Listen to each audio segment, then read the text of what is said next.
కృష్ణా నదిలో వరద వచ్చే రోజులు రోజు రోజుకు తగ్గిపోతా ఉన్నాయి. ప్రతి సంవత్సరం తగ్గుతూ ఉన్న పరిస్థితులు 20-30 రోజుల కన్నా ఎక్కువ రాని పరిస్థితి, ఇప్పటికే పడిపోయిన పరిస్థితి. ఇలాంటి నేపథ్యంలో మరోవైపున చూస్తే రోజుకి 8 టీఎంసీలు నీళ్లు శ్రీశైలం నుంచి ఖాళీ అవుతా ఉన్న ఇంకో పరిస్థితి కనిపిస్తూ ఉంది. మరోవైపున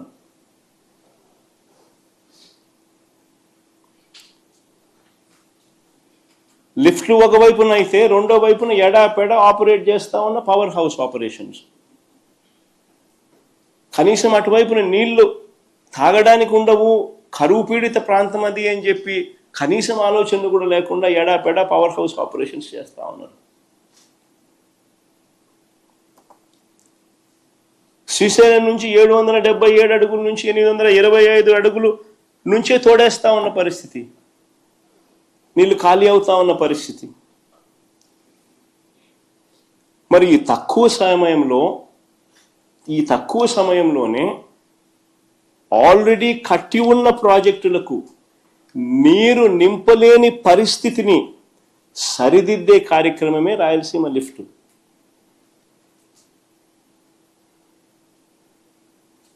ఎన్ని అధిగమించి ఇప్పుడే పరిస్థితి 20 రోజులు 30 రోజులు రావడంలో నీళ్లు, మరోవైపున ఈ పరిస్థితి రోజుకి 8 టీఎంసీలు నీళ్లు శ్రీశైలం నుంచి ఖాళీ అవుతా ఉన్న పరిస్థితి, అయ్యబోయే పరిస్థితులు.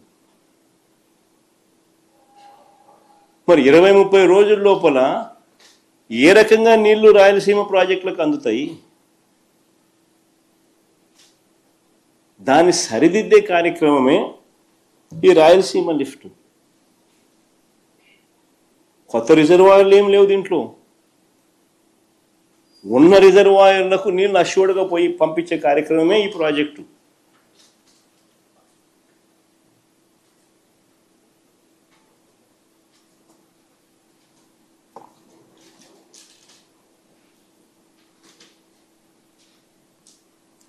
అసలు వాస్తవం ఏంటంటే పాలకులుగా అటువైపు తెలంగాణ కానివ్వండి, ఇటువైపున ఆంధ్ర కానివ్వండి, అందరం ఒకటే భాష మాట్లాడతాం, అందరం అన్నదమ్ములము. Nobody is against the other. Telangana ప్రాంతంలో వాళ్లకు నష్టం చేయాలని జగన్ ఏ రోజు ఆలోచన చేయడు, తపన పడడు, తాపత్రయపడడు. అయితే మా ప్రాంతంలో ఉన్న మా వాళ్ళకు మాత్రం నష్టం జరగకుండా చూసుకునే కార్యక్రమం కూడా చేయడం మా ధర్మం. కొత్త రిజర్వాయర్లు ఏమి కట్టడంలా, ఉన్న రిజర్వాయర్లకే నీళ్లు ఖచ్చితంగా ఆ రిజర్వాయర్లకు చేర్చగలిగే కార్యక్రమం చేయలేకపోతే చరిత్రహీనులమవుతాం. This is what we have done.